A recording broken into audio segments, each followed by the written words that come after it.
Hi, this is Kerby Anderson. You know, each day we take on the tough issues and provide a biblical perspective to them. The topics we cover are wide-ranging: apologetics, theology, prophecy, creation and evolution, intelligent design, marriage, family, child-rearing, the millennial generation, trends in society, politics, economics, business, religious liberty, the Constitution, public policy, foreign policy, military policy, tensions in the Middle East, abortion, homosexuality, pornography, sexual ethics, media, technology, history, and America's godly heritage. We talk about anything that affects your faith, your family, or your freedom. So don't go anywhere, because Point of View starts right now.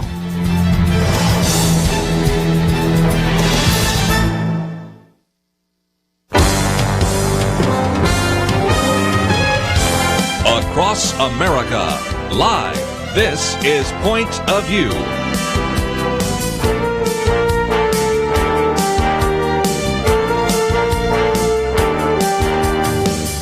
And now, Kerby Anderson. Thank you for joining me today. We're going to spend some time over the next 2 hours looking at entertainment. You know that when your kids are home from school, this is a time when the TV's on a little bit more and they want to go to all sorts of movies. So the first hour, we're going to spend a little bit of time talking about broadcast television as well as cable and internet and some other things. Second hour, we'll be talking about movies. So this is an opportunity, first of all, to express some of your concerns and also maybe identify some particular movies, television programs, and others that you might want to pay attention to. To help us with this, to start us off, we have back on our program with us Tim Winter. More than 20 years of experience in broadcasting, cable, internet, and new media technologies, along with his law degree, brings a wealth of experience to his position as the president of the Parents Television Council, which is a nonpartisan educational organization. We posted an article here by Pamela McClintock, Movie Ratings, Sex Remains Top Concern for American Parents, Not Violence. And of course, when we talk about what's going on television as well, some really significant concerns. So Tim, thank you for joining us today here on Point of View. Kerby, good day to you from Los Angeles, and Merry Christmas to you. Merry Christmas to you as well. Okay, what about this? You've been watching these programs, you've been analyzing them, and you've been on sort of both sides of this discussion, but it does seem to me that parents are saying, we're seeing things on television that I don't think you could see in the movies 20 or 30 years ago. What are your thoughts? Well, I think you hit the nail on the head. There is such rapid change going on. There are many reasons for it. First, you have, so many different forms of media today. You have the internet, you have video games, you have cell phone technology. You have so many different ways for people to receive their entertainment media. And that, of course, allows even more explicit material to be produced and to be distributed and, sadly, marketed even to children today. Well, and again, there used to be a division, and you know as well as I do, it's eroding a little bit between what you had on television in broadcast and what you had on television in terms of cable. And of course, on cable, you can get away with a lot more, to put it mildly. And at the same time, those are the places where a lot of the awards are going. I saw Time Magazine the other day listed the top TV programs, and I'm not sure any of them were on broadcast. They weren't on ABC, NBC, CBS, Fox, anything like that. And as a result, they tended to be more edgy, and as a result, maybe receive a lot more of the Emmys and a lot more of the accolades. Yeah, and that's something that's not necessarily new. You have a culture in Hollywood that a lot of the folks produce the material not for a large audience across America, but for their peer group here in Hollywood. They want to be the cool guy at the party. They want to be the it producer in Hollywood. And in order to do that, it's basically an echo chamber here. You go to parties, you go to your business meetings, and people tend to share their views about what's good. And sadly, it doesn't reflect really what most Americans feel. And when you look at the shows that receive the awards, these are industry people voting on their friends, basically. It's not a testament of what America wants. When you look at what America wants, it's primarily family-friendly, safe, fun, uplifting entertainment that the whole family can watch together. Let's, if we can, talk about some of the resources available through Parents Television Council. And in the second hour, when we have Ted Baehr, we'll talk about Movie Guide and how people, before they go into a movie, can really know what's in there and be protected. And a lot of people said, well, I wish we had something like this for television. And the answer is you do, as a matter of fact, because you have the Parent Toolkit. And that toolkit really helps you understand what they might encounter on a particular television program. And so you have the Parents Television Council ratings and how that's worked out. So explain that for just a few minutes, because just as we have always encouraged parents to pay attention to ratings and maybe do a movie review or look at a movie review before you walk into a theater and go, oh, I didn't know it was going to be on that. So awful, we have to sometimes deal with that in terms of television. And you've provided a great toolkit for a lot of our listeners. Well, thank you for talking about our toolkit. You know, we are hopefully helping to channel voices into a choir. Most parents in America, regardless of political stripe, regardless of faith, regardless of geography, most parents across America feel there's too much explicit stuff on television, too much sex, too much violence, too much profanity. And the sad thing is they feel helpless. Most of them feel helpless. What's a person to do? And what we've learned is there actually can be tremendous success made when parents, families, people who are concerned, join their voices together in unison. And the most important thing, as you just pointed out, is to be media savvy and mindful of what your children, your grandchildren are consuming in terms of entertainment media. There are so many things out there today that are dangerous, that are really concerning. Some of them are wolves in sheep's clothing. They appear to be something that the family can enjoy or that is marketed and prepared for children, when in fact the content is not. Something as simple as the Muppets. You think that the puppets called the Muppets that we've loved for years would be something that children can enjoy together. Sadly, this year, the Muppet producers have decided to become more edgy. They have sex jokes. They have bodily function jokes. They sit around a bar and get drunk together while they're talking. And sadly, something as safe as the Muppets is no longer safe for children. So first of all, you give the ratings for a lot of the programs. Let me point people also, by the way, all this is linked to our website. You can go to parentstv.org. We'll explain all that in just a minute. But you also have what you call picks of the week. And I'll just pick out a few. People say, is there anything good to watch on television? Well, you can scan all that, but you've done the work there. There, for example, is a Christmas choir on Hallmark movies, and people might not have looked over there, or the Ice Age, or the Tree That Saved Christmas, or the Disney's Christmas Carol, or a variety of others. In other words, you've already looked through the various options, and for anybody that has television with cable, you might have 100, 200 options, so you don't even have the time or energy or motivation to look through those, but you've done the work for individuals and found some really good programs, family entertainment, and again, that's why I think it's so important for people to know a little bit more about what you do there at the Parents Television Council. Yeah, it's important, as you just pointed out, in a universe of hundreds of cable channels. How are you to know what's okay and what's not okay? We don't want to be the moral authority of what's okay and not okay, but we certainly want to provide resources that we have tested, we have viewed, we have screened, and that we have determined based upon our criteria. And it's pretty straightforward criteria: how much sex, how much violence, how much profanity, how much disrespect for authority, how much drug use. We want as close to zero of those things as we possibly can so that the family can enjoy together. And we provide that resource free of charge on our website, things you can go see, things that we can give a hearty thumbs up to. And it's important for us to, when something good happens, there are so few good forces in Hollywood today.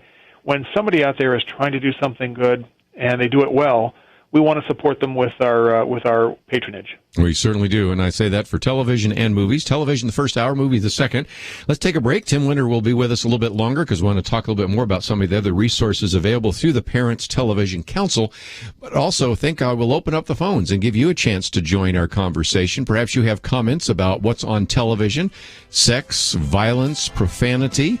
I know some of you no longer have a television set. I understand that, but I'd love to hear from some of you that are parents and grandparents. What are your thoughts? 1-800-351-1212. We'll continue our conversation right after this.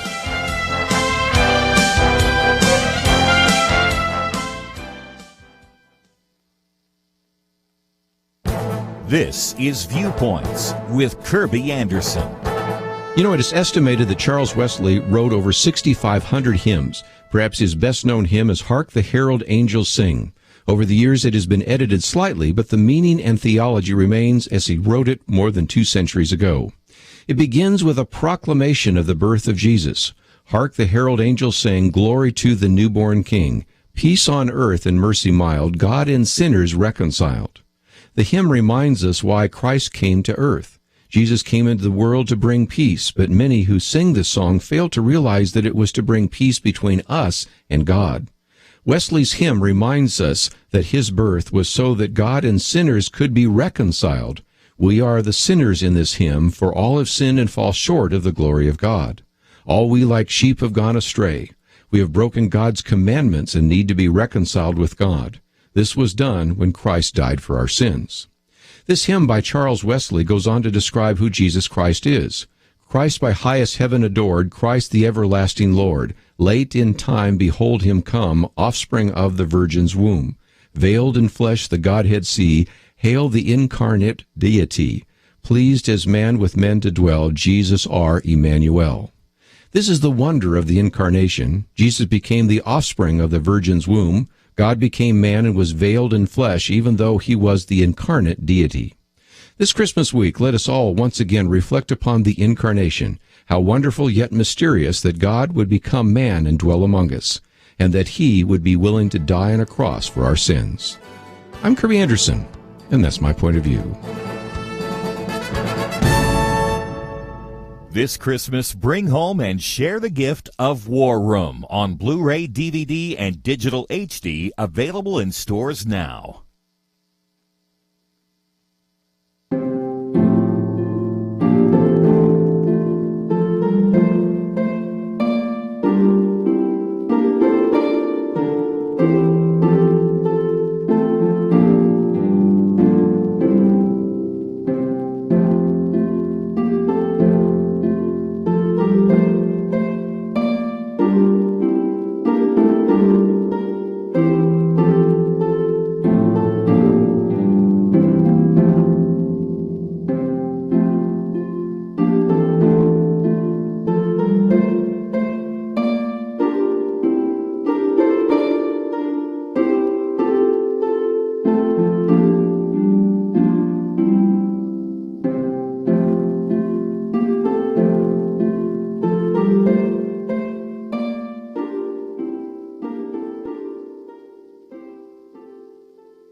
You're listening to Point of View, your listener-supported source for truth. Back once again, Tim Winter with us. If you'd like to join us, 1-800-351-1212. I would love to get your comments today as we talk about television, and also we'll get into other digital media in just a minute.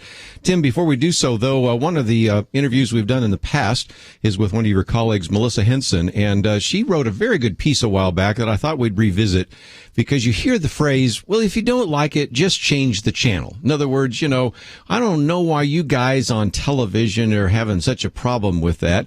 And she tells a story of a mother who was watching Good Morning America, and the kids are around the table. It's breakfast time, no big deal there. And all of a sudden they played a basically soft porn ad for a program called Betrayal. The ad depicted a man and woman fully nude having sex on Good Morning America. And I would say, Tim, that little cliche, just change the channel, rings pretty hollow when you can't even be assured that on Good Morning America, when the kids are eating their Cheerios about ready to go out to school, they're going to see something that you would never let those kids see. Yeah, I even going back a number of years, when the Supreme Court of the United States upheld the constitutionality of the broadcast indecency law that prohibits indecent material on the public airwaves during certain times of the day, the Supreme Court said that asking someone just to change the channel is like asking someone who's been assaulted just to run away. Yeah. And that's not what we do. We, if he can certainly put up signs that say where the potholes are, but how about fixing the potholes? And again, this is why what I think that phrase is causing some consternation in the television world, because let's face it, if you don't like it, just change the channel. Really, in the minds of at least some of my listeners is, well, if you don't like it, get rid of your television set. If you don't like it, throw out your TV set.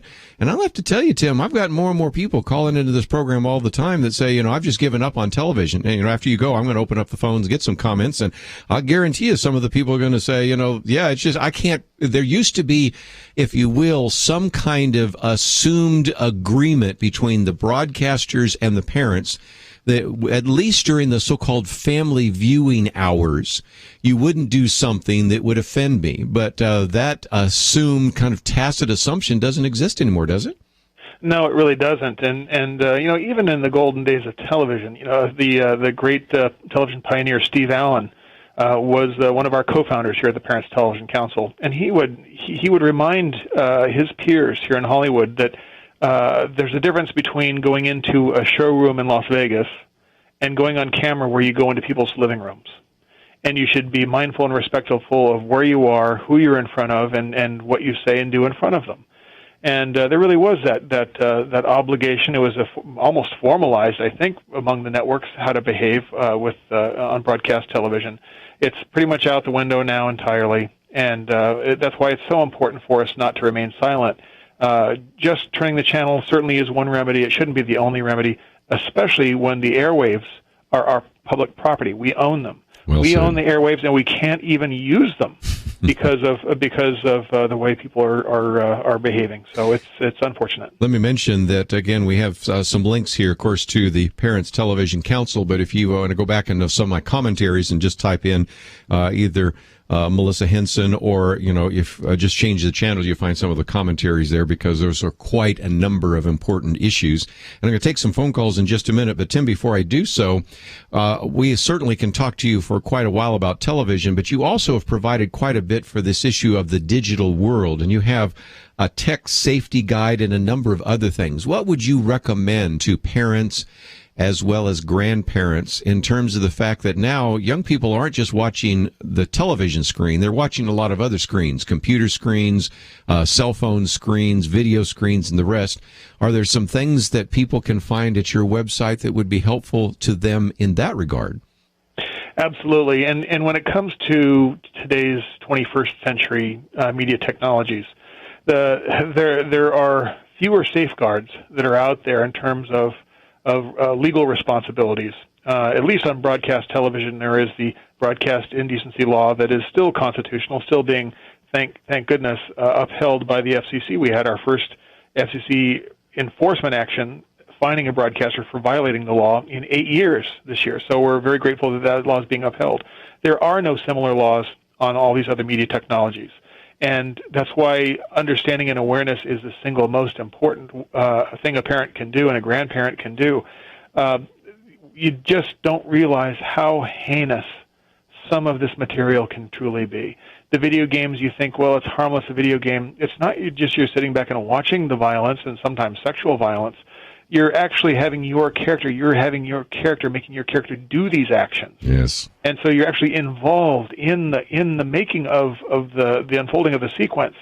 It's very concerning. And of course, the internet, just a couple mouse clicks away, you can go from something family friendly to something that is hardcore pornographic, and it's just so important to be involved with your children's media choices.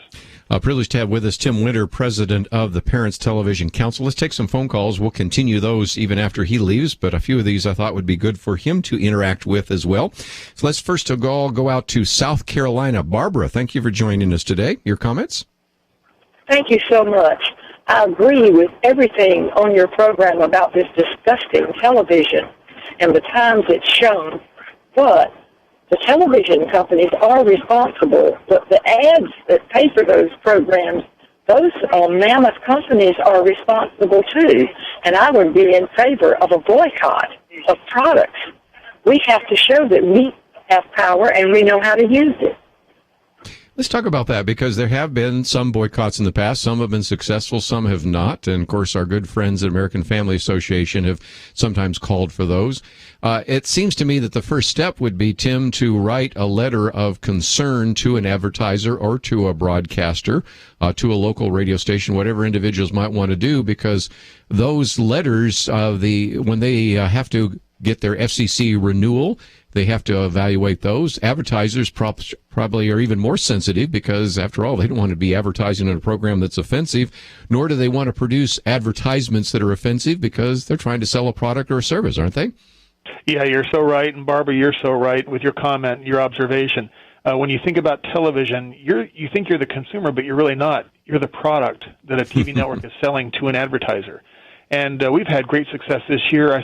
Somewhere between 8 and 10 programs that we've targeted this year by speaking to the sponsors directly. We've had between 8 and 10 shows canceled this year, including a show called Sex Box, a show called Sex in Public, a show called Neighbors with Benefits, which was all about swapping spouses sexually. Yes. A Wicked City, which was a horrifically violent, misogynistic show.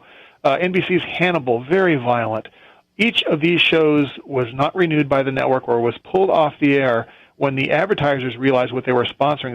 They oftentimes don't realize the content. They just see, oh, here's a show that reaches out to a certain age group, and that's what they want to do. They don't think, does this show reflect our corporate values? And once we hold them accountable, look what happens. We've seen wonderful, wonderful fruit from our labor in this past year. We're going to certainly take some more phone calls, but you have a section on your website called Get Involved, and talk about how people can join with you at Parents Television Council, get some of this information, and be a much wiser consumer of television and digital media. Yeah, membership in the PTC is free. We want every concerned citizen to lend their voice, join the choir. The worst thing we can possibly do as Americans is to remain silent and just to accept this as something that needs to be the new normal. It doesn't need to be. We've seen proof. We've seen positive results from our work, our advocacy work, and our education work. And so join the PTC. It's free. You can do so at our website and receive our alerts so you can raise your voice. But most importantly, it's a balance of being responsible in terms of your own behavior in your own household, but also making sure that voice is being heard. And it's a balance of research, education, advocacy, and the grassroots organizations around the nation. We work with a lot of other family groups together, and when we are all pulling in the same direction, look what good can come from it. Tim Winter again, president of Parents Television Council. Merry Christmas, Tim, and thank you for joining us today here on Point of View. Merry Christmas to you, Kirby, and to your listeners as well. Going to take a break, and when we come back, we'll take some more phone calls. We'll stay primarily on television, but if you want to make a comment or two about movies, that certainly is something we will cover in the second hour. But 2 hours here today talking about the entertainment that your family actually partakes of and how we can be good consumers of that, all very important issues. And as we take a break right now, we want to encourage you to take a minute to visit our website, pointofview.net. We're talking about the stories of Vicky Garza and others and individuals that have been profoundly influenced by Point of View. And that's because people in the past supported the ministry so that we could impact them. Certainly, we need your support now so we can have a very positive impact on others as well in the future. And so we encourage you to visit the website, pointofview.net. Click on that button that says Changing Lives, Changing the Nation. And if you'd like to join our conversation, open line 1-800-351-1212. We'll talk more about television right after this. Vicky Garza started a college ministry providing biblical care and counsel to students in crisis. She did that because of what she learned on Point of View. She heard Point of View because you, or someone like you, made a donation. It all began with a gift. You don't know when you give to Point of View who you're touching and how much that person is going to be able to touch others. It could go out and touch thousands, even millions of people because you were willing to invest in this ministry.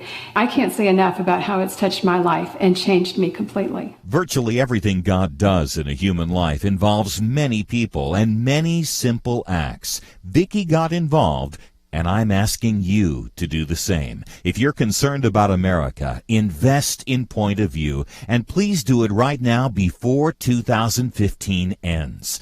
Look for the Changing Lives, Changing the Nation banner at pointofview.net or give using the Point of View radio app, pointofview.net, or call 800-347-5151, 800-347-5151. Point of View will continue after this.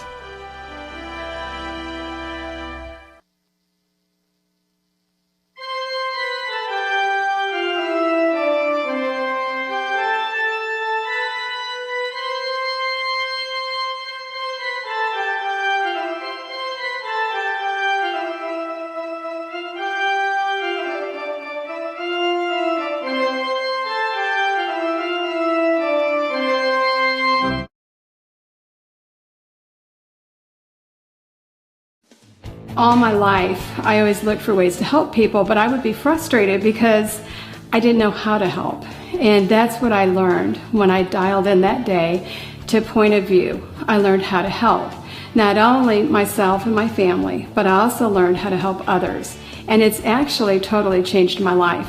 We have this You Arise ministry now. It was started in January of 2012, and we are refining the model over here at SMU, but the idea is to bring health and wellness resources that are biblically based onto the campus through the RAs, so that when they're approached by students in need and who have some sort of crisis happening in their lives, they will be trained and able. You don't know when you give to Point of View who you're touching and how much that person is going to be able to touch others. And ultimately, it could go out and touch thousands, even millions of people, because you were willing to be a part of this ministry, to invest in this ministry. And I can't say enough about how it's touched my life and changed me completely.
You are listening to Point of View. The opinions expressed on Point of View do not necessarily reflect the views of the management or staff of this station. And now, here again, is Kerby Anderson. If you'd like to join us, 1-800-351-1212, talking about entertainment today. How do we think about this from a Christian point of view? And in the first hour here, focus a little bit of time on television with Tim Winter. He's been with us, and now, of course, we're opening up the phones to give you your comment time. In the second hour, Dr. Ted Baehr will be with us. He is, of course, the founder of MOVIEGUIDE, so we've been talking pretty much about television in the first hour, movies in the second, but we can, of course, mix those, and also, of course, digital media. In case you are wondering, this is very profound, and for those of you that might have something to write with, just take a moment to write this down. This might be something you can use in a letter to the editor, or maybe something you can use to talk to your kids and grandkids about, because when we've tried to evaluate media usage, we recognize that by the time a typical American kid graduates from high school, so by the time a teenager at usually the age of 18, sometimes 19, graduates from high school, he or she will have spent about 11,000 hours in the classroom. Now, I use that as a baseline to help you understand that the average teenager, by the time he or she graduates from high school, will have seen 22,000 hours of television. In other words, they will have spent twice as much time in front of a television set as they've spent time in a classroom. Now, by the way, a lot of that tends to be front-loaded because they will have probably watched up to 4,000 to 5,000 hours of television before they enter into school, either kindergarten or first grade. But as you might be well aware, when you're talking about teenagers, they tend to watch a little less television. That's because they're listening to music. Well, that number, interestingly enough, comes from the Journal of the American Medical Association. They estimated that during their teen years, they listened to almost 11,000 hours of music just during their teen years. And those statistics really came from before there was the real total penetration of the iPhone, the iPad, and things like that. So, it's quite possible that those numbers are going to go up even more dramatically. Of course, now more and more young people spend their time looking into a screen. It's either a television screen, a video screen, a computer screen, or a cell phone screen. And those numbers are off the charts. I mean, just looking at computer alone, I think it's like 13,000 hours. And you can begin to realize very quickly we are dealing with a media-saturated generation. And so that's why I felt that especially during the Christmas season, when kids are home from school and they've got their nose in front of a screen, and it could be a television screen, a video screen, it could be a movie screen, a computer screen, a cell phone screen. That's why I think we as parents and grandparents need to maybe step in a little bit. So love to get some of your thoughts about this, and we're going to go all over the country here from those of you that would like to address this issue. 1-800-351-1212. Let's head up first to New Hampshire. Tanya, thank you for joining us today. Hello. I didn't know where I was first. Well, I'm a first-time caller, and I think that your pro-activism is great. You've got people that are monitoring this, and you're complaining to the right people and trying to observe it. But I have another take on it because I am a Christian who I love the Lord with all my heart. And I know how easy it is to fall into the trap. The Bible tells us we're in the world, but not of the world, and we are to come out from among them. We as Christians have adopted so many things that the world does, the world watches, and television is such a big trap and such a common thing all growing up through childhood. Yes, we got used to watching quality programs that have disappeared, but we don't still have to sit in front of that television. There's more things that we can do. And I really think that Christians need to up it in their walk with God. What's most important? I mean, there may be needy people that need help. Something in the church you can invest in your time in, doing some Christ-like deeds, and forget the TV. I haven't watched television for like 5 years. I was addicted to a couple of shows. I was even addicted to that vampire show with all the kids. I mean, because they were good actors. Yeah, not helpful. That's for sure. You're right. I had to cut that out. But there's so much else that we can do, and that is a trap that does drag us down because there's a lot of ungodly things on the TV, and it's hard to keep your kids from it. But I think as Christians who want to be serious about our walk with God, We've got to come out from the world and not be carnal and put our focus on what's happening in what the Bible might call the last days, what's going on in the world. And we need to be prepared. The 10 virgins that had the lamps were, 5 of them, it's nothing, he's not coming, and the others were all ready and prepared. And we need to keep an eye on what's going on in God's kingdom, in God's arena. Get our eyes off the world's arena. Get our eyes on what is God doing? What is God calling you to do? There's a lot of Christians sitting around watching TV, and God has gifted them with special anointings they could be using in the church or using for ministry. But come out from the world, separate, drop some of these habits of TV, and put your time in other things. There's people that have needs. The churches have needs. You could use your talents, your labor skills, or start your own business, or do something in ministries. There's all kinds of things to do, but we as Christians need to come out from among everything the world does. And maybe not everybody can stop right away watching TV. It's an addiction.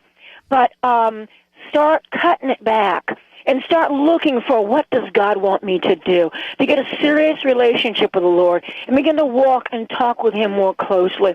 Because, the terrorism that's going on, we don't know if it's going to hit our soils, but the Bible says that the people's hearts will be failing them for fear. Well, who has the answers to life? We as Christians have the answers for the people that are yet unsaved. And we should be preparing our hearts to answer when people suddenly are panicking over whatever may occur, to be ready to give an answer to people. Our heart and our thoughts, that is God's number one priority, is saving souls. And so I think we need to, kind of come out from the world. Carnal Christianity is so prevalent, and they're adopting so many things of the world. But let's sharpen ourselves up according to the Word of God that is so precious. It tells us how to live and how to be blessed. Very good. Tanya, appreciate your call, and I hope you call again. You gave a mouthful there, so I'm going to give a few other opportunities for some others to join the conversation. But again, if you can't tame the television, trash it. And again, so many other opportunities for ministry. So certainly that is a great word to hear. And I want to give a few more of you a chance to join the conversation. Let's head out to the West Coast this time. California, KYCC. Samuel, what would you like to add to the conversation today? Hey there, Kerby. Thanks for taking my call. I've I watch TV, and, I'm a young adult, late 20s, and, just recently, all through watching TV growing up, I've seen it kind of get worse and worse over the years, just as far as, profanity, bad language, and just things like that. But what I've seen recently, and this goes with any movie or TV show, is just Hollywood's kind of just been using it as a stage for promoting homosexuality and acceptance. And very true. And it's not by accident, by the way. I might mention there are groups that are actually actively lobbying Hollywood to make sure that, number one, they have a gay character in each one of these particular programs, and that homosexual character is always portrayed in a positive light. Which is why I've said sometimes you watch a television program, if somebody is identified as a Christian, they're going to be a serial killer or an axe murderer, because they would never let somebody who is homosexual be a bad guy in any of these movies. They're always the victim. And again, that's not by accident. That's certainly a shared worldview, but there's also a heavy lobbying attempt in Hollywood, Burbank, Beverly Hills to try to make sure that they can advance that agenda as well. Yeah, that's right. Well, appreciate your phone call. Let me take a break, and when we come back, we'll take some more phone calls, because I know some of you would like to join the conversation today. And, I just mentioned a minute ago about the amount of media usage. I have in front of me here on a screen, or maybe we can post it on the website. This comes from the Kaiser Family Foundation, and they found that just in 10 years, the amount of media consumed has increased by an additional 3 hours per week by young people. The most significant increases have not been television. That's increased a little bit, but the really dramatic increases have come in music, and that's due in large part, I think, to the market penetration of things like the iPod and the iPad and things like that. Computers, due to, of course, computers on every kid's desk, and now, of course, they have essentially a computer in their hands.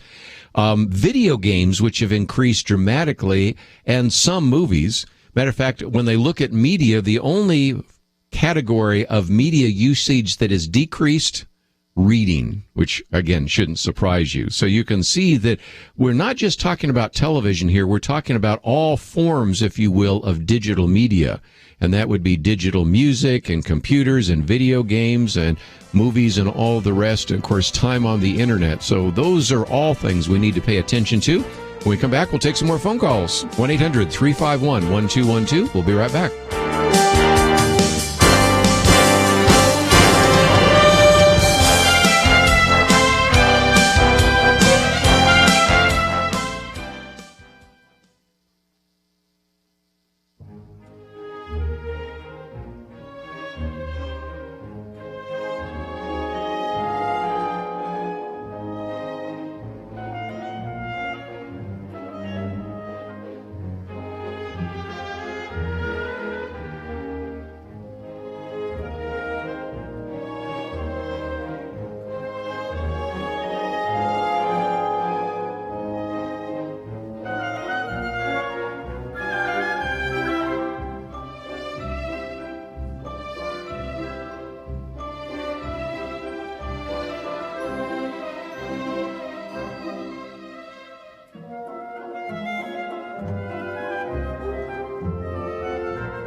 Now, back to Point of View, your listener-supported source for truth. This first hour, we've been talking about television, but I wanted to broaden it also to just digital technologies, and I recognize our next two callers kind of want to address that as well.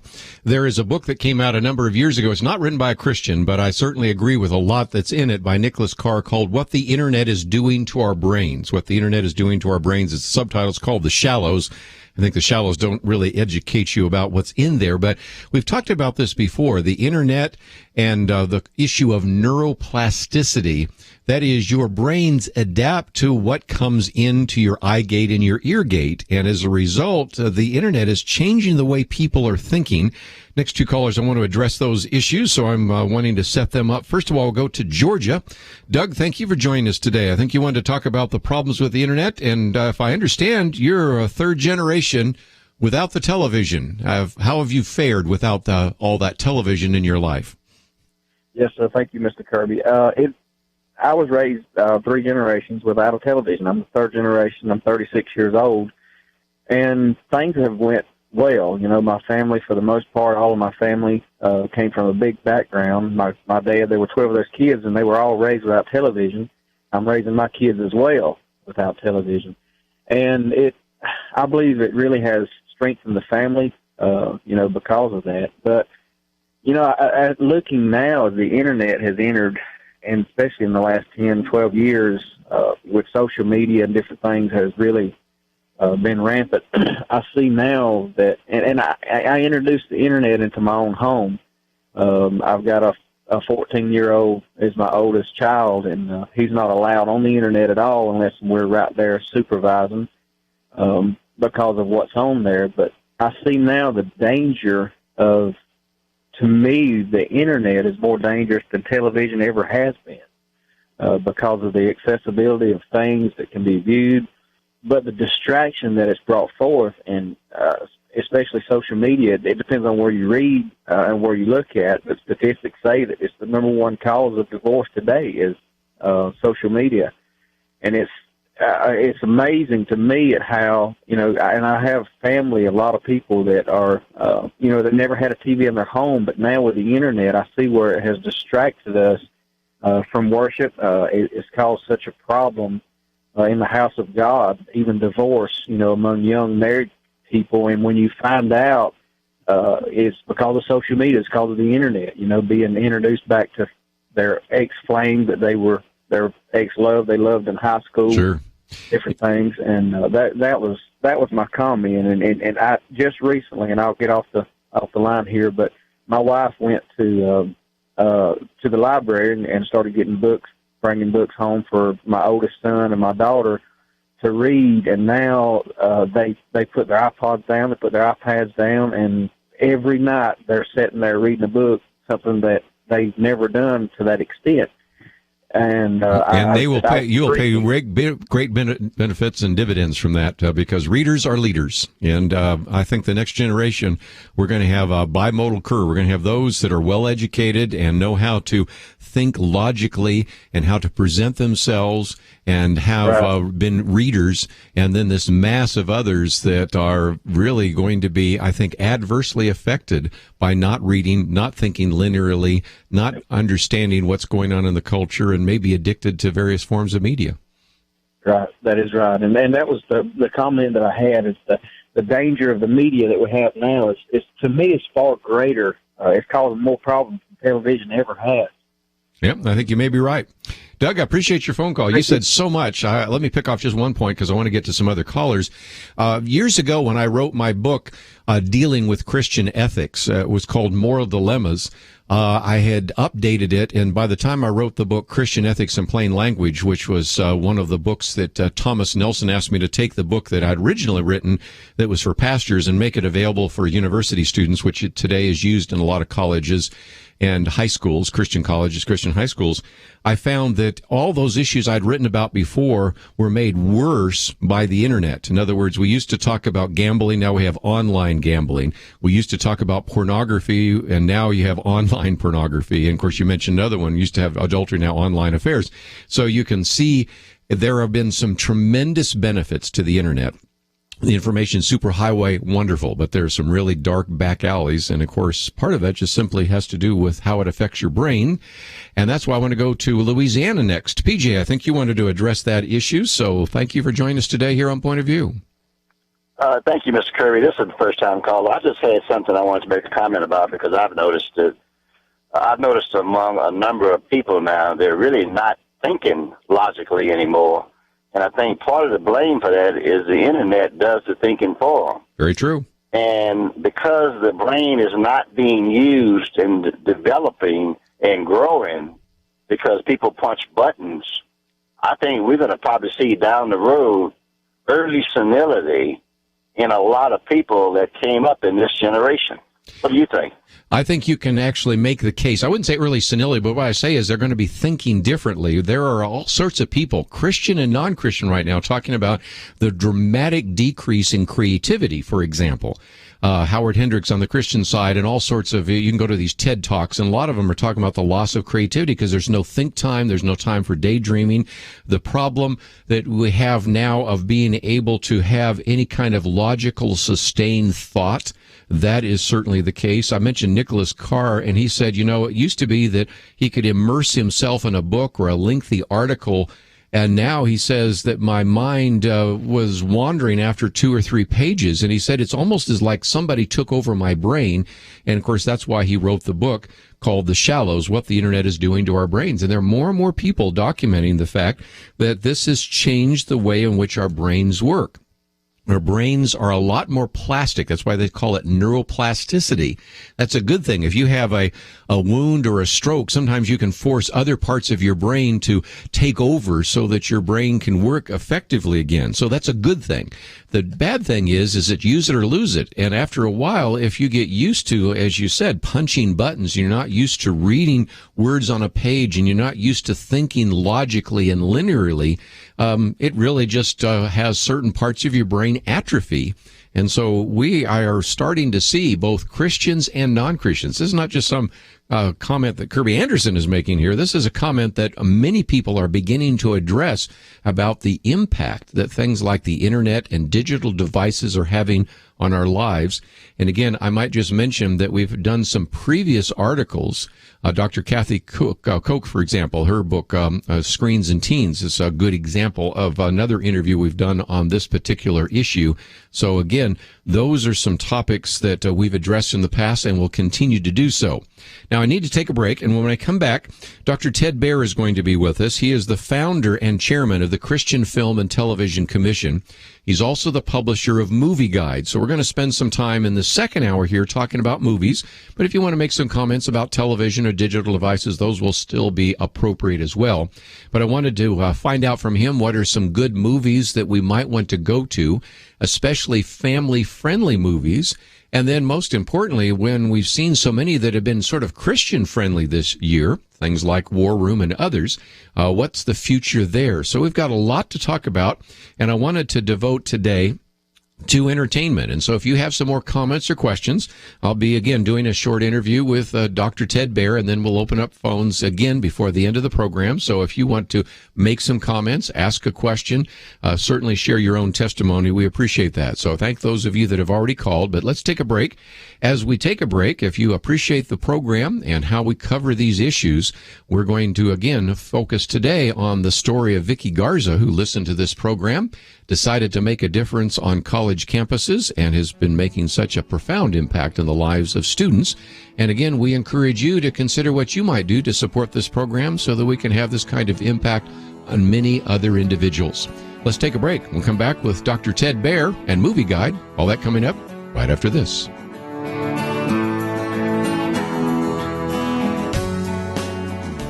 Vicky Garza started a college ministry to students in crisis. She did that because of what she learned on Point of View. She heard Point of View because you or someone like you made a donation.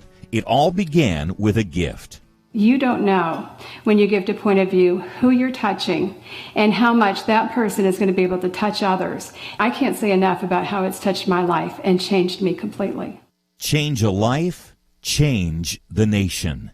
Please invest now at pointofview.net, pointofview.net, or call 800-347-5151, 800-347-5151. From Provident Films comes War Room. The movie that inspired audiences is coming to DVD and Blu-ray in time for Christmas. This is my favorite place in this house. I call it my war room.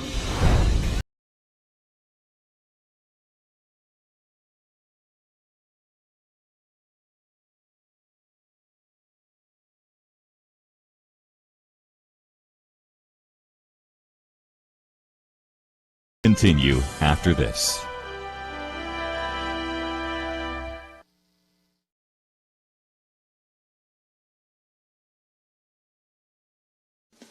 All my life, I always looked for ways to help people, but I would be frustrated because I didn't know how to help. And that's what I learned when I dialed in that day to Point of View. I learned how to help, not only myself and my family, but I also learned how to help others. And it's actually totally changed my life. We have this You Arise ministry now. It was started in January of 2012, and we are refining the model over here at SMU, but the idea is to bring health and wellness resources that are biblically based onto the campus through the RAs, so that when they're approached by students in need and who have some sort of crisis happening in their lives, they will be trained and able. You don't know when you give to Point of View who you're touching and how much that person is going to be able to touch others. And ultimately, it could go out and touch thousands, even millions of people, because you were willing to be a part of this ministry, to invest in this ministry. And I can't say enough about how it's touched my life and changed me completely.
Hi, this is Kerby Anderson. You know, each day we take on the tough issues and provide a biblical perspective to them. The topics we cover are wide-ranging: apologetics, theology, prophecy, creation and evolution, intelligent design, marriage, family, child-rearing, the millennial generation, trends in society, politics, economics, business, religious liberty, the Constitution, public policy, foreign policy, military policy, tensions in the Middle East, abortion, homosexuality, pornography, sexual ethics, media, technology, history, and America's godly heritage.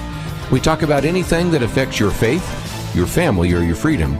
So don't go anywhere, because Point of View continues right now.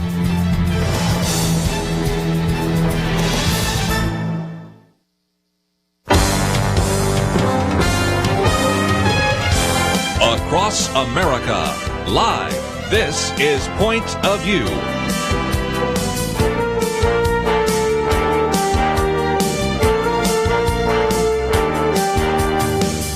And now, Kerby Anderson. Second hour, if you'd like to join our conversation, 1-800-351-1212. We'll be talking with Ted Baehr a little bit later.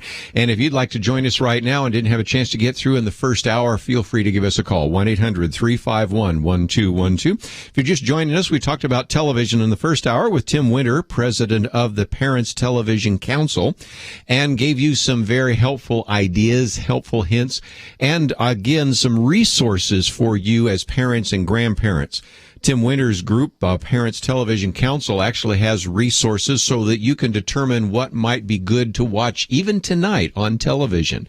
Again, when there are hundreds of channels, if you get cable, to pick out something that would be worthwhile, sometimes fairly difficult, and they've done that work for you. They also evaluate each one of the television programs.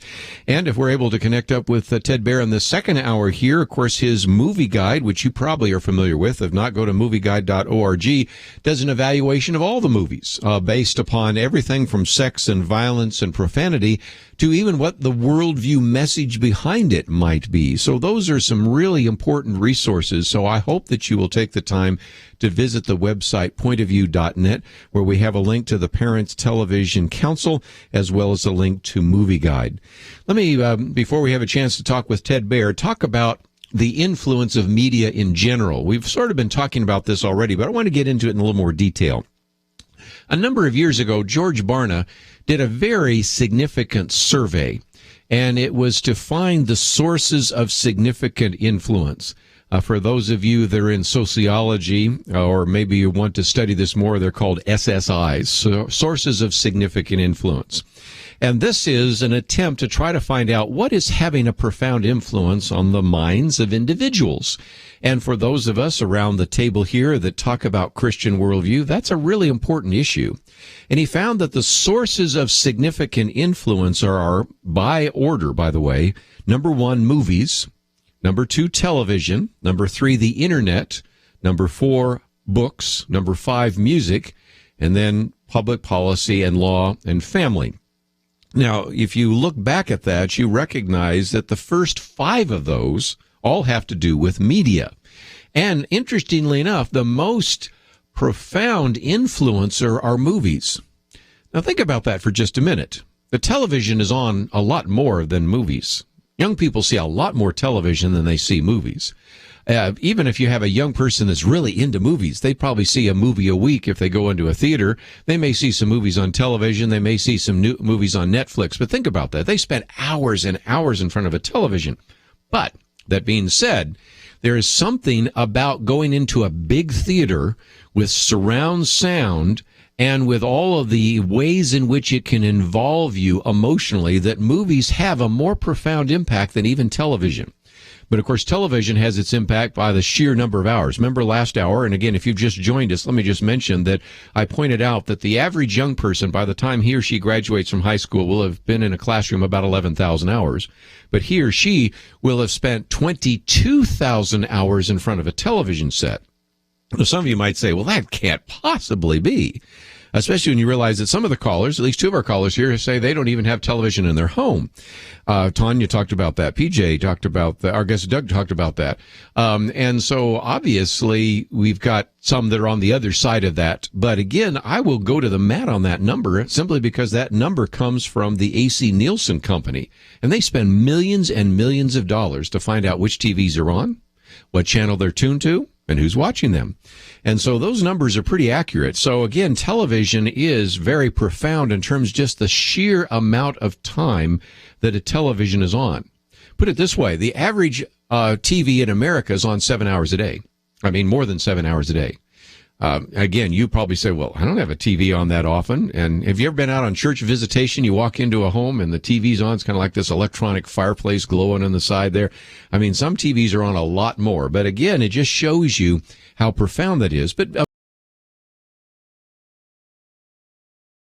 just in passing yesterday, look at the success of the Star Wars franchise, or even the most successful opening of a film in history, which happened this weekend with the new number 7 Star Wars film, and you can see the profound impact that it has had.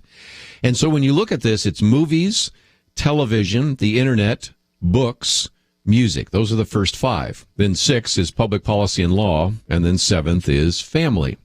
Now, when George Barna published that in Christianity Today, it was fascinating because what happened is that it was one of the most controversial articles that had ever been published in Christianity Today. For this reason, he then went back and used the evaluation of the sources of significant influence and concluded that the church is not even in the top 12 sources of influence. Now, think about this for just a minute. Imagine you could go back in time, say, we'll go back 50 years in time, or let's even make it easier. Let's go back 100 years in time. Before there was a television, when movies were in their infancy, when there was no internet, and music, you had to listen to it live, and maybe records were just starting to get going. And what would be the sources of significant influence back then? Well, I think we know what the answer is. It'd be church and family. It'd be family, church, church, and family, but those would be the case. And so what we are seeing now is how media has supplanted these sources of very significant influence. And we had Doug talking about that a little bit ago, in terms of the family and in terms of really being focused on the family, because you don't have all the outside influences. Now, I'm not calling for everybody to be Amish and cut off all their digital technology. First of all, I think for most of us that would be pretty difficult in this society. But the reality is that if we really want to understand this influence of media, we have to recognize how pervasive and influential that it is. So for those of you that want to use it in a Sunday school message or a sermon, again, the numbers were the sources of significant influence. Number 1 were movies. Number 2, television. Number 3, internet. Number 4, books. It's amazing books were that high. Number 5, music. Then number 6, public policy and law. Number 7, family. And as I pointed out just a minute ago, a chart that I created a while back, taking some of those numbers from the Kaiser Family Foundation, found that between 1999 and 2009, the amount of time that young people spend with media, which includes 6 different categories: television, music, computers, video games, reading, and movies, which actually adds the issue of video games into that. You've seen that all of those have increased, with the exception of reading, and have increased by more than 3 hours, from 7.2 hours to 10.5 hours in round numbers. More than 10 hours consumed in 8 hours. You say, well, how do you consume 10 hours in 8 hours? Because of multitasking. And again, the last survey was just done 2009. They do it every approximately 5 years. So now we have a new one, and as soon as it comes out, I will put that on our screen, and you will just again see how profound the media has been in the lives of our children and grandchildren. So let's take a break. I'm hoping that we'll have a chance to talk with Ted Baehr today. If not, I'll pass on some of the information he was going to share with us. But I would like to once again open up the phones and give you a chance to join our conversation. One of the issues we wanted to talk about this particular hour is the advent of many of these Christian films. Did you have a chance to see something like War Room or God Is Not Dead or some of these other movies? What are your thoughts about that? And what about going to the movies? We'd love to get your comments. 1-800-351-1212. We'll be back right after this.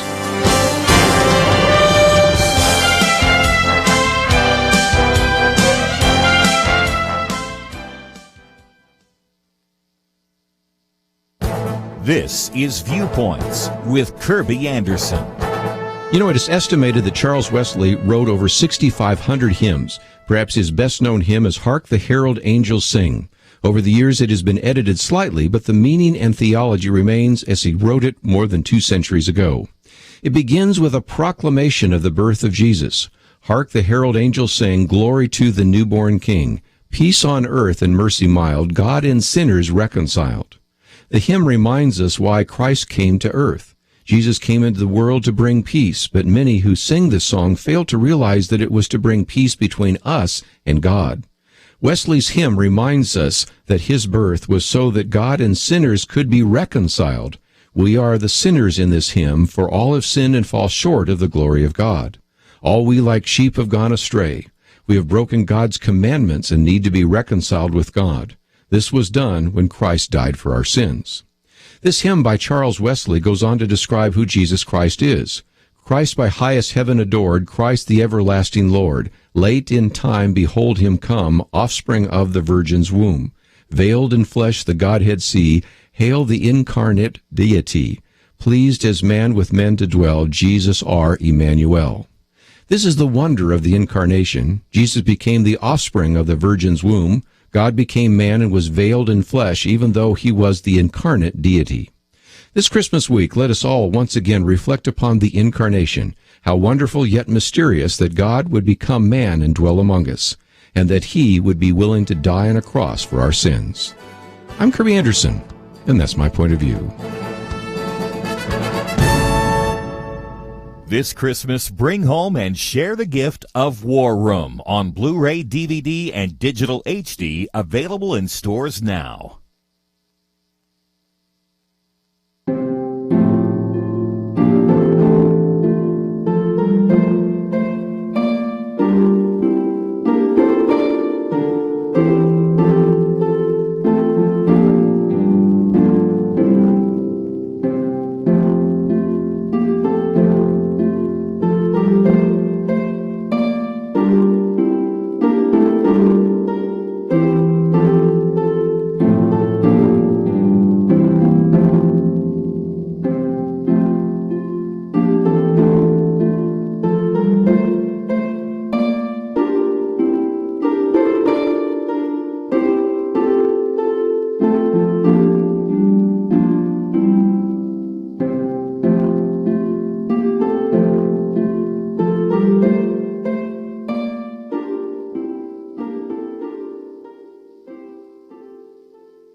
You're listening to Point of View, your listener-supported source for truth. I'd like to join the conversation, 1-800-351-1212. Talking about everything from television to movies to digital media. And if you'd like to join us, we'd love to hear your comments.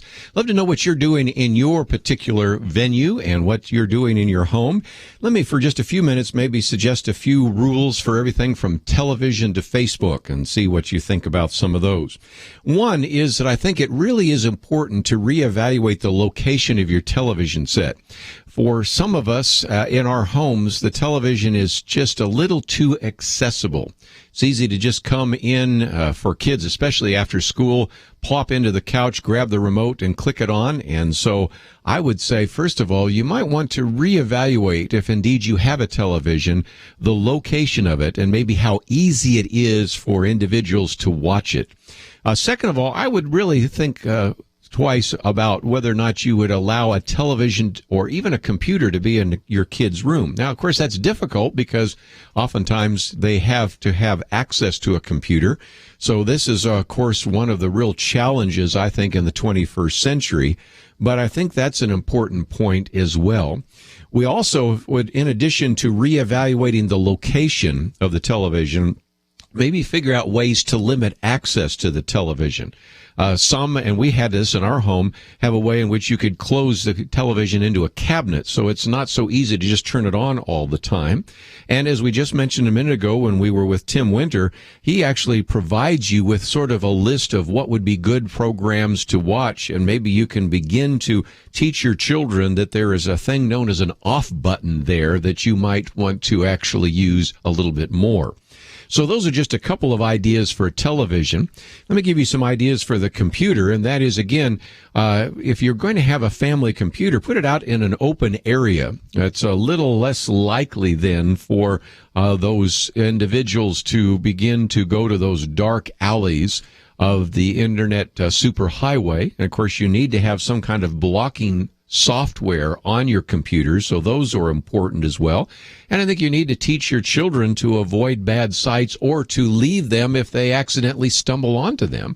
And the sad reality is sometimes they innocently end up there because they type in an URL and get it wrong, and there are individuals that actually work to try to figure out ways to maybe have young eyes stumble onto a website they didn't intend to find. And then, before I take some phone calls, let me talk about Facebook for just a minute, because this is becoming the great challenge for a lot of parents that have preteens or teens. The first thing I would suggest is parents might want to have a password that allows the parents to be able to check at various times, and that parents should have full access as friends, because indeed, this is a concern that we've already talked about a little bit with Tim Winter, and he's got some great material on his website that we've made available at Parents Television Council to make sure that your children are not corresponding with somebody that they don't know, because indeed that could be very dangerous as well. That they should only be allowed to friend real people that are known, and they're not to be engaged in some kind of contest to see how many, quote, friends they can have on Facebook, and to also recognize that there are various settings that you can put on Facebook to keep personal information private. And I've got lots of other ideas and suggestions, but I'd love to hear some of yours as well. So if you'd like to join us, 1-800-351-1212. What are you doing to protect your children and grandchildren? I'd love to get your comments, and hopefully we'll connect up with Ted Baehr. But if not, we'll have an open forum this second hour here and give you a chance to join the conversation as well. Let's head up to, I guess it's Massachusetts. And Pamela, thank you for joining us today. Hi. I'm responding to a comment you made that nudged me to call in, because I've often thought the same thing. When you talked about the days before TV and radio, or just the onset of that, I've been watching the Roosevelt years on Netflix back in 1902, and the way they behaved with each other and their interactions were full of etiquette, and their talking with each other was never rude and never intrusive. Even if you go all the way back to the days of old England, and just the way people talked with each other was just so much nicer, and all of the rudeness factor that has been pervasive now in our society is due to the plethora of bombardment of media and songs and radio and the internet and all of that. And so it's a shame, and I find myself really stepping away from it even more and more, and trying to go back in time and just feeling a bit of comfort from the way it was. Sure. And some of that's a legacy of William Wilberforce. Many people know William Wilberforce as the man that ended slavery, the slave trade, which he did. But he said his two goals in life were, number one, to end the slave trade, and number two, to reform manners. And so what came to later be known as Victorian England, that came not only from England but over the United States, this idea of civility, the idea of grace and graciousness and etiquette, were certainly a very important part of the late part of the 19th century, early part of the 20th century. I think there are two reasons for that. One, I think you've identified very clearly, and that is the impact that technology and media have had.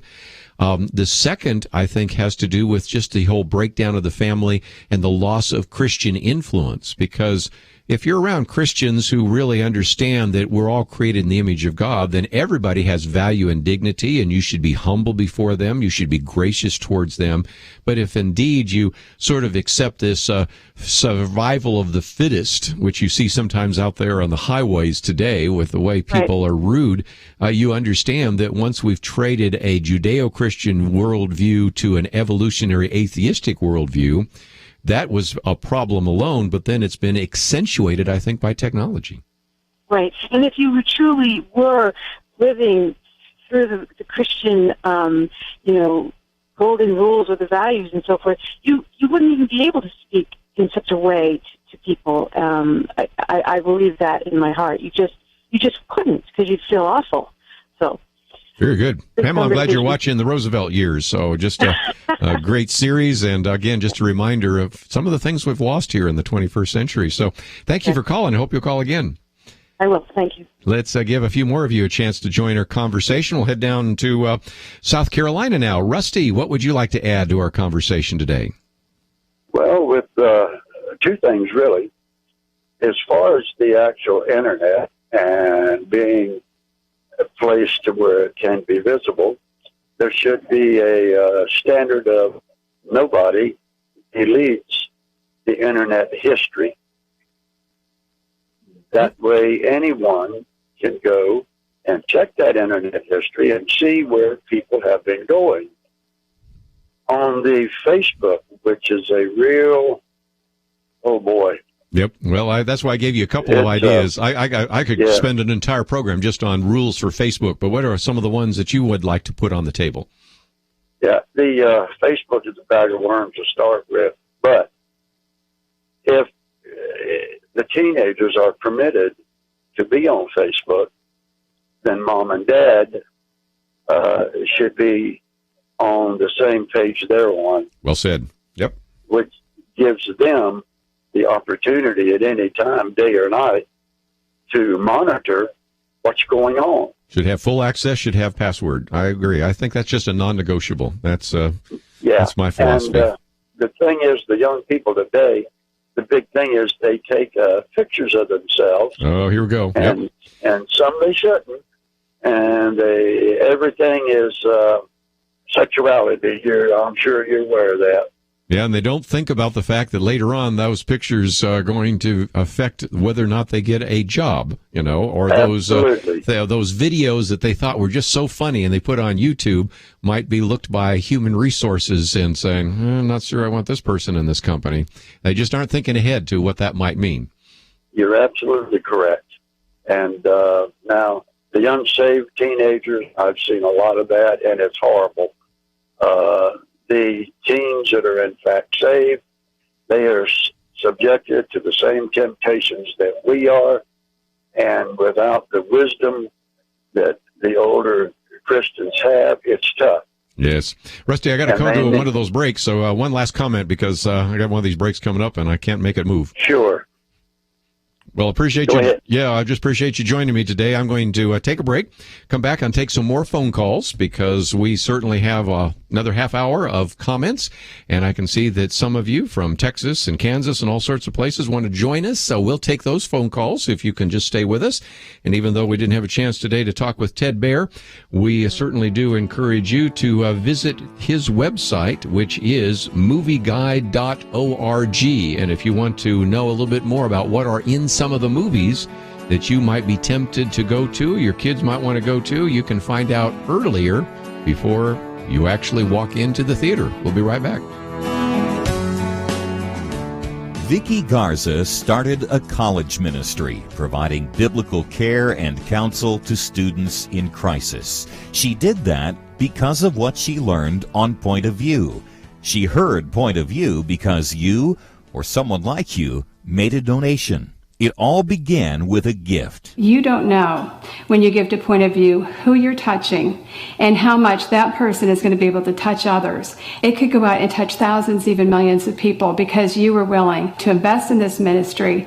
I can't say enough about how it's touched my life and changed me completely. Virtually everything God does in a human life involves many people and many simple acts. Vicky got involved, and I'm asking you to do the same. If you're concerned about America, invest in Point of View, and please do it right now before 2015 ends. Look for the Changing Lives, Changing the Nation banner at pointofview.net, or give using the Point of View radio app, pointofview.net, or call 800-347-5151. 800-347-5151. Point of View will continue after this.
You are listening to Point of View.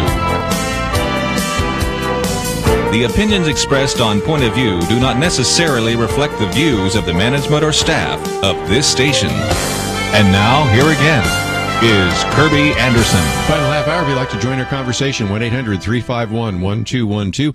In my book, Christian Ethics in Plain Language, I have a chapter on the subject of media, because I do believe that young people, whether it's Christians in high school or college, do need to think about that from a biblical point of view as well. So in addition to chapters dealing with everything from abortion and euthanasia, genetic engineering, drugs, homosexuality, media, and all sorts of things, we did want to address that as well. In there, I talk about the fact that the media presents an unreal view of the world. This is a news flash. Reality TV is not reality. Number 2, media presents an oversimplified view of the world. These predictable plots and one-dimensional characters do not really show us what reality is. And the issue we're going to now talk about with some of the callers I can see, the media desensitizes us, both in terms of what we see, read, and hear, because oftentimes what has been shocking in one generation becomes ho-hum in the next. And so lots of issues to address here. And it looks like Donnie wants to address this issue of inappropriate media. And so we want to talk about that, listening on KBJS in Texas. Donnie, thank you for joining us today. How are you doing, Kirby? Very good. Please add to some of the conversation that you would like to add to us today. Well, I'm just going to give you a little insight on how I'm dealing with the whole filtering and monitoring issue of my family and myself. I have subscribed to Covenant Eyes. Very good. Good. Great organization, yes. App you can put on your, if you got an Android phone, you can put it on your Androids, and you can put it on your computers, on your tablets. In fact, I believe they just had a recent release for iPhones. So you can get that app, put it on there, and it is technically a keystroke logger, but all it monitors on you is your internet activity. And they send emails to whoever you request to be a accountability partner on it. And then of course, the person's got to accept it. But once they do, they get emails on a weekly basis of where you've been, and there's also an evaluation with that, so that when they look at the subject line, they know that maybe they need to take a little closer look this time. I've got all my kids coming to me and my wife, and I've got male friends in the church that are my personal accountability partner for myself. And so it's more than just for the kids. It works for the adults, too. It makes sure that none of us are going someplace we shouldn't be. Well, I'm very impressed with you. Thank you for suggesting that. We've talked about this before with Noel Boucher at Pure Hope, but I appreciate you reminding us once again of Covenant Eyes. It's one of many organizations that have been providing accountability, and that one is really at the top of the list. So, Donnie, I appreciate the fact that you are doing that, and thank you for reminding about us again. You're welcome. Y'all have a good day. Yes, thank you so much for joining us. Again, those are available through various ministries. American Family Association, Pure Hope are two that have spent some time evaluating the various kind of blocking softwares, or in this case, accountability software that you can put on your phones, on your tablets, and other things. And so, again, just great opportunity. So, Donnie, thank you so very much. Let's go to, if we can, Kansas now. Michelle, what would you like to add to the conversation today? Well, I've heard so much since I called that it seems like it's kind of been covered. But the big thing with me is I don't watch TV, not because I don't have it in the home, but because I'm just busy doing other things. But the one thing that I've noticed that has become an issue for me has been, even though I don't watch TV, YouTube has all these things. And I've been convicted a lot of the different things on YouTube that just really aren't the best thing to watch.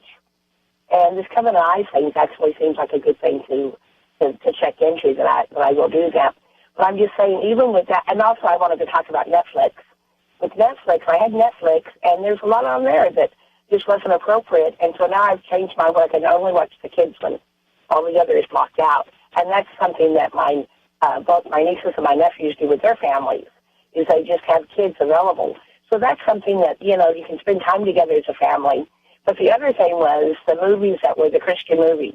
I've enjoyed 3 this year. Of course, That's Not Dead might have been last year, actually. But the other one was the football one that starts with a W, Westmoreland or something like that, which was good. With Long, sure. Mm-hmm.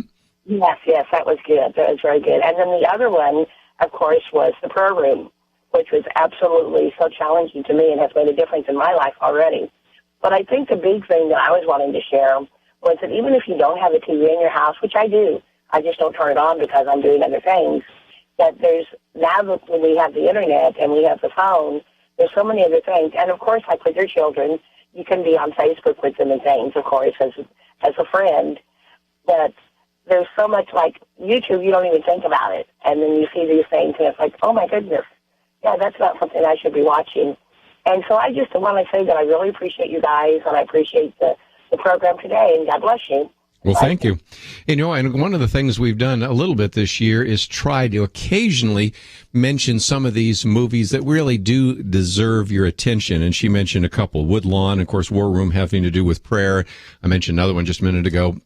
We've had individuals say on the program talking about God's Not Dead. And there are many others that are going to be coming out in the future. And it just seems to me that if we can occasionally support those individuals, either Christian producers, Christian actors, or Christian-themed movies, that's certainly a signal that we can send to Hollywood. And at the same time, I think we just need to be really discerning about what indeed is coming into our lives, and that's why we really wanted to cover some of this today. And we were privileged to have with us Tim Winter in the first hour. We haven't been able to connect up with Ted Baehr. We'll do that in the future. From some of you. So let's take some more phone calls here, and we'll go to James in Missouri, listening on KTTK. James, thank you for joining us today. Well, thank you for allowing me. I was thinking while I was listening to you earlier a few minutes ago, it said something about the TV and computers and all this stuff. Now, I'm kind of old, been involved in education for over 40 years, one way or another. Raised 5 children. We got rid of the TV when the youngest was in about the first grade or second. And when we did, I noticed that all 5 of my children's grades went up at least a full point, if not more. I believe it. Got rid of that, and they got time to study and not be thinking about other things. And I've noticed in school today that the high school students today don't think for themselves. They hear a question, they put it in their little computer, and they come up with an answer. Not because they know the answer, but because somebody else has entered it into their computer. Yes, and that's a concern. You know, you and I are old enough to remember. I was old enough to remember before we had calculators, but then I was around when some of the younger kids were saying, well, why do I need to know my multiplication tables? I've got a calculator. Now you got a whole generation of young people saying, why do I need to learn history, and why do I learn to need all these facts? Because I've got Google.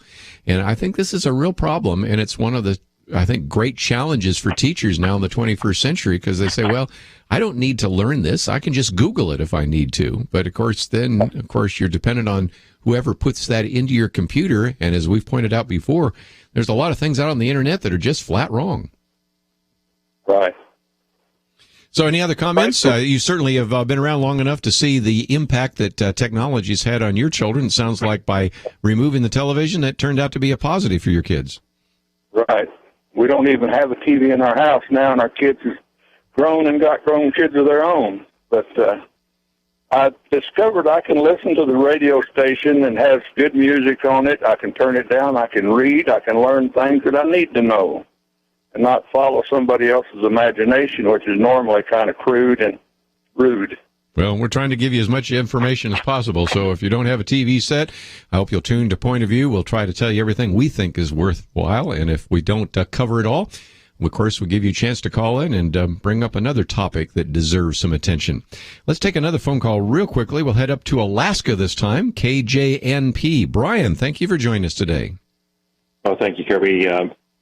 I was raised without television because I was raised in an area that didn't have electricity for much of my childhood, and I was,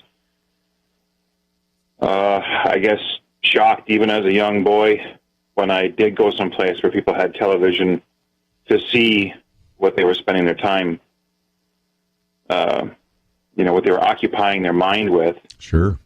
And I had a very godly grandmother and a very godly great-grandmother, and these are on different sides of the family, but my mother was also a very godly woman. She spent no time watching television. I think the whole time I was growing up at home, we had 2 years where we had television. And for the last 50 years, I have not had television. Wow. And I find that as I get older and I get harder of hearing, when I'm in a room with people and there's a TV going or a radio or a fan, I can't hear. Sure. It's distracting. Let me take a break. I have one of those mandatory breaks, and then I'll come back. I want to hear a little bit more from you. And we've got callers from North Carolina, Georgia. We'll try to get in as many calls as we can and continue our conversation with Brian right after these important messages.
Now, back to Point of View, your listener-supported source for truth. Back for a few more minutes. If you'd like to join us, 1-800-351-1212.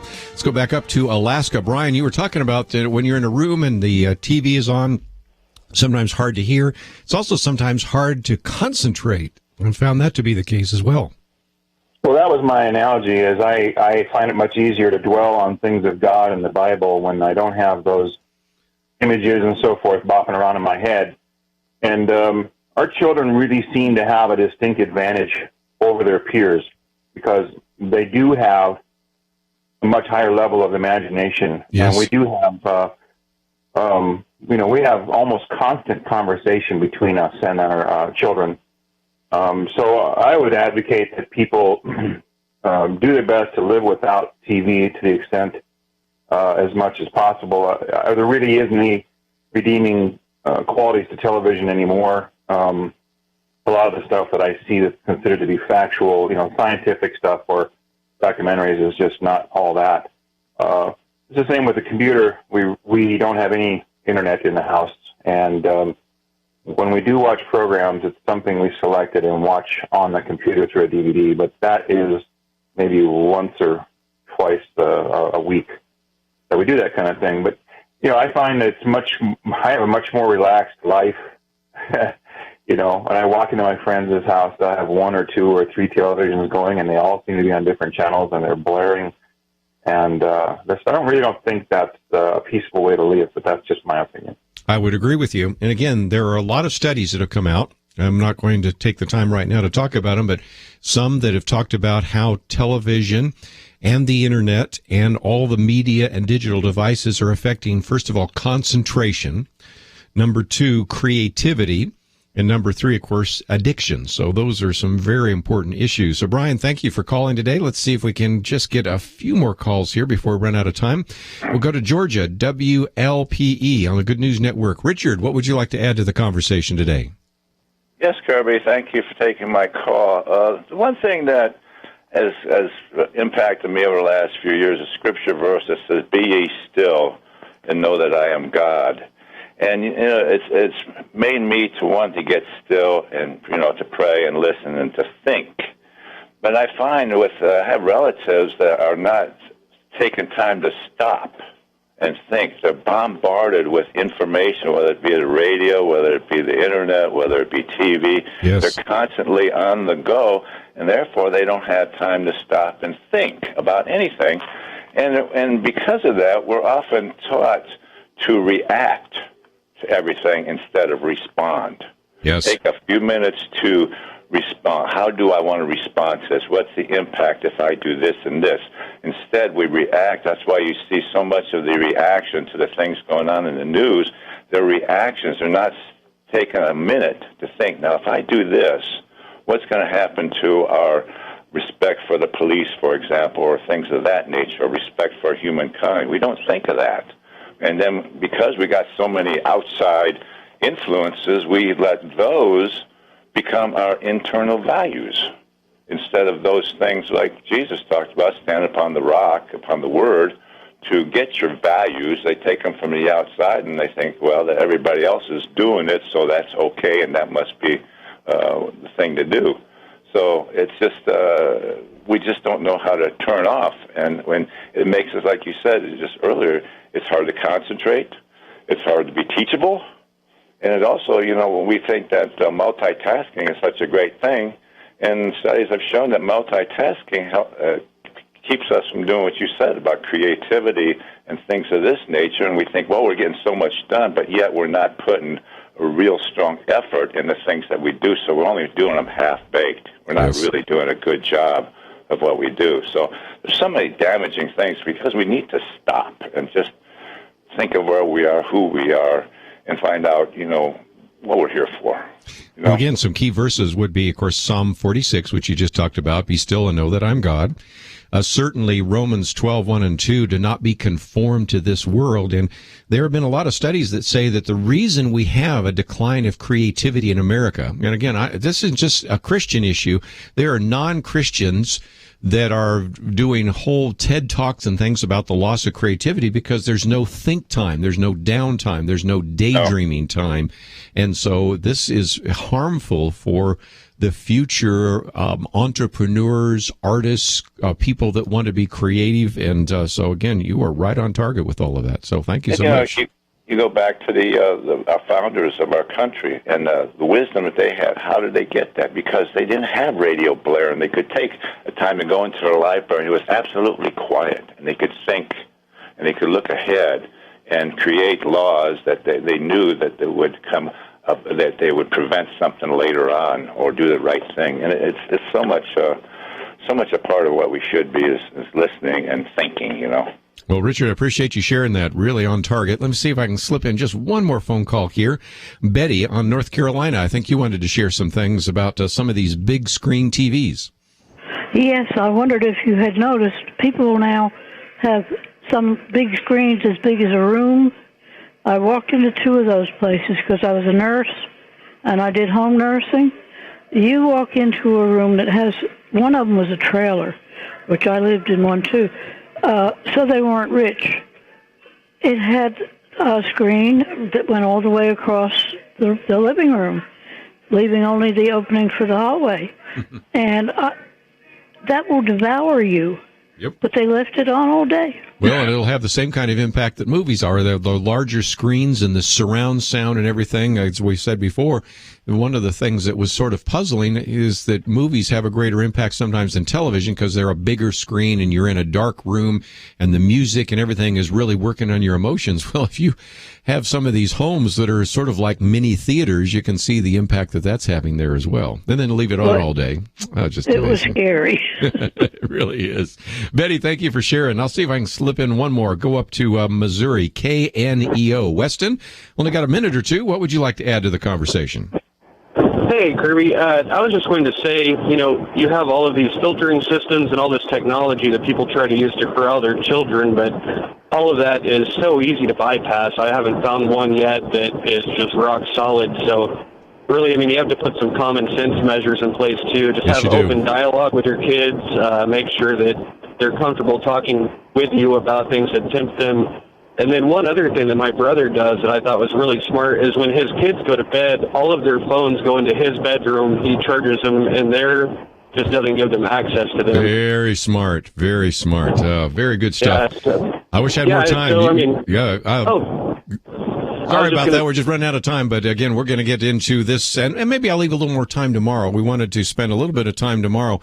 We'll have Ron Kelly, I should say, come in the first hour. We're going to talk about the cultural impact groups and church, but I suspect that some of you still want to address this issue. So maybe in the second hour tomorrow, I'll leave a little more time for some of your suggestions. And Weston, that was a good one. I wish I'd had more time, but I look at the clock and we're running out of time today. So again, we didn't have a chance to talk with Ted Baehr, but let me encourage you to, even though he was not with us, go to his website, because if you want to know about these various movies, you can go to MovieGuide.org. They do a good job, certainly, of, first of all, warning you about sex, violence, and profanity. But they also do a very good job of evaluating a Christian worldview and the plot and other issues so that you can really find some good movies out there. And, of course, we've mentioned a few that have come down that we have certainly endorsed this year. Woodlawn and War Room are two that come to mind. And from time to time, I do like to send you to a movie that is going to be uplifting and talks about the Christian faith. We need to send the signal to Hollywood. We'd like to see more of those. That's all we have for today. I want to thank Andrew, Catherine, and Chris for their help behind the scenes. Join us tomorrow as we talk about how to really energize people in your church and congregation so that they'll be the salt of the earth and the light of the world. We'll see you then.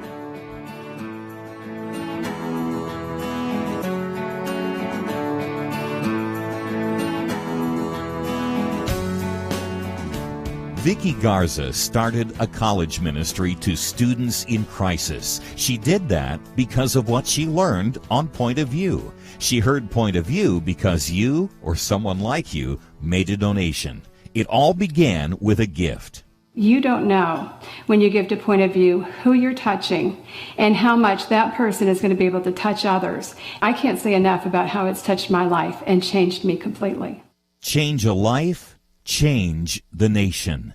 Please invest now at pointofview.net, pointofview.net, or call 800-347-5151, 800-347-5151. From Provident Films comes War Room. The movie that inspired audiences is coming to DVD and Blu-ray in time for Christmas. This is my favorite place in this house. I call it my war room. Prayer is a powerful weapon. War Room on DVD and Blu-ray. Available now at Christian retailers.